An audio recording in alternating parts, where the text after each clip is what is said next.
સ્વામી, મારી ચેનલ મમતાની રસોઈમાં તમારું સ્વાગત છે। આજે આપણે બનાવશું ખૂબ જ સ્વાદિષ્ટ અને ફટાફટ બની જાય તેવી મીઠાઈ બેસનની બરફી। આ બેસનની બરફી એકદમ સોફ્ટ બને છે અને બનતા પણ સમય નથી લાગતો। તો આપણે આજે બરફી બનાવશું। તેના માટે મેં અત્યારે 1 વાટકીના માપ પ્રમાણે ચણાનો લોટ લીધો છે।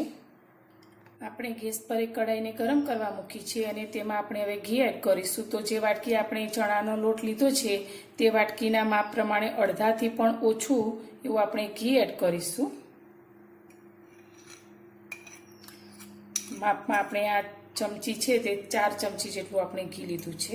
હવે આપણે ઘીને સારી રીતે ગરમ કરી લઈશું। આપણું ઘી થોડું ગરમ થાય પછી આપણે જે વાટકી બેસન લીધું છે તે તેની અંદર એડ કરી દઈશું।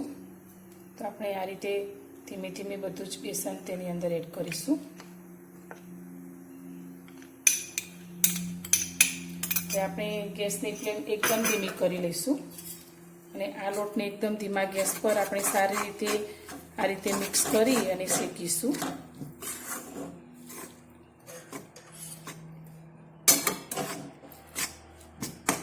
આપણે આ એકદમ ઝીણો લોટ લીધો છે। તો આ રીતે આપણે બધું બરાબર મિક્સ કરી અને સારી રીતે આપણે શેકીશું। જ્યાં સુધી લોટની સારી શેકાવાની સ્મેલ ન આવે ત્યાં સુધી આપણે તેને શેકીશું।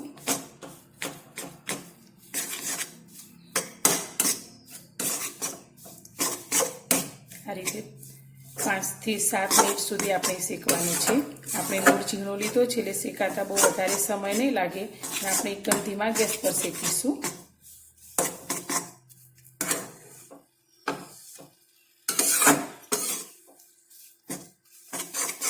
તે હલાવતા રહીશું એટલે આપણો લોટ નીચે ચોટે નહીં।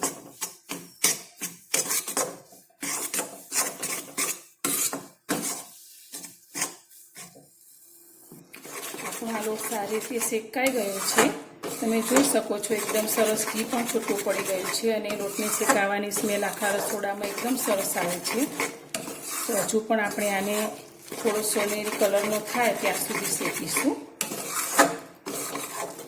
બીજી 2 થી 3 મિનિટ આપણે આ રીતે તેને કન્ટિન્યુઅસ હલાવતા જઈશું અને શેકતા જઈશું। આપણો લોટ સારી રીતે આ રીતે ફૂલી ગયો છે।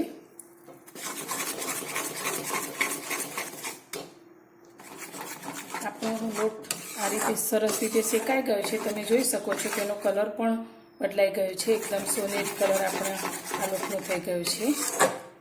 તો હવે મેં અત્યારે જે વાટકી લોટ લીધો હતો ચણાનો તે જ વાટકીના માપ પ્રમાણે દળેલી ખાંડ લીધી છે। તો આપણે ગેસને અત્યારે બંધ કરી દઈશું અને ખાંડ આપણે આની અંદર એડ કરીશું।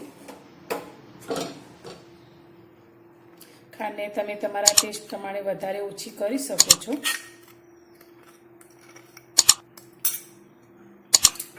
બધું જ બરાબર મિક્સ કરી લઈશું।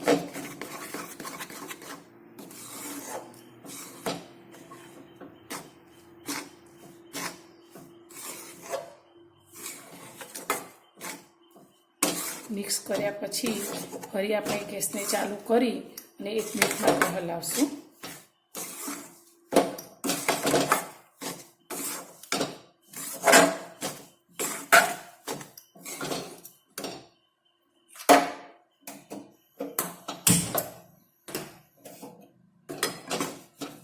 બધું આ રીતે બરાબર મિક્સ કરી લઈશું।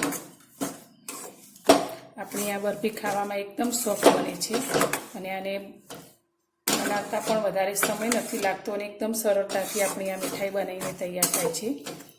કોઈ પણ તહેવાર હોય અથવા કોઈ પણ મહેમાન આવવાના હોય ત્યારે તમે ઝટપટ આ મીઠાઈને તૈયાર કરી શકો છો।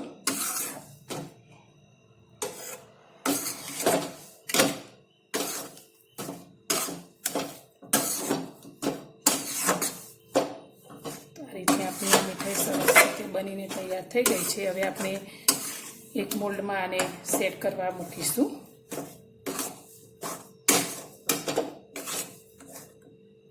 બરફીને સેટ કરવા માટે મેં અત્યારે આ રીતે એક ડબ્બો લીધો છે। હવે તેમાં આપણે તેને ઘીથી ગ્રીસ કરી લીધો છે। તો હવે તેમાં આપણે આ બનાવેલી મીઠાઈ લઈ લઈશું અને આને આપણે અડધા કલાક માટે રાખશું, જેથી આપણી મીઠાઈ એકદમ સરસ રીતે સેટ થઈ જશે.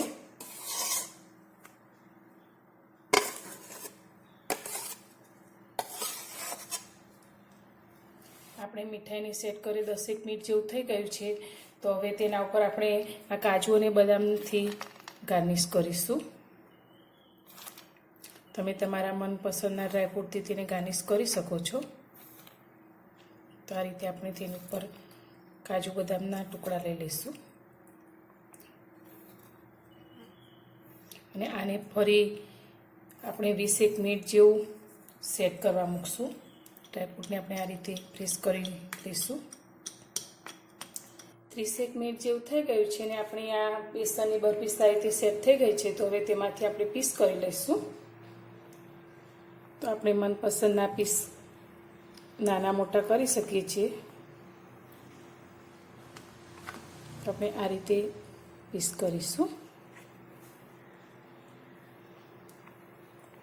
આપણી બરફી એકદમ સરસ સોફ્ટ બને છે. તો એના પીસ પણ સારી રીતે થઈ જાય છે.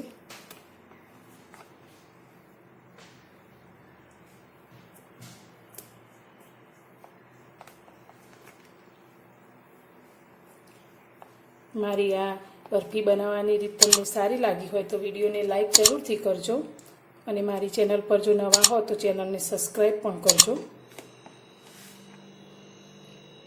મીઠાઈને બહાર કાઢીશું.